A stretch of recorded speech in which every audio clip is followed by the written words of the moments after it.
it is time to go inside now. It's really getting bad.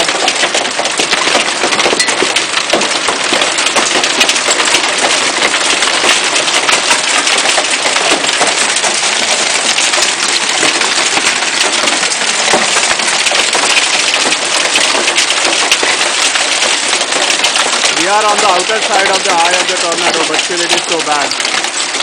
Fortunately, we are not in its path. It is going to north of Austin.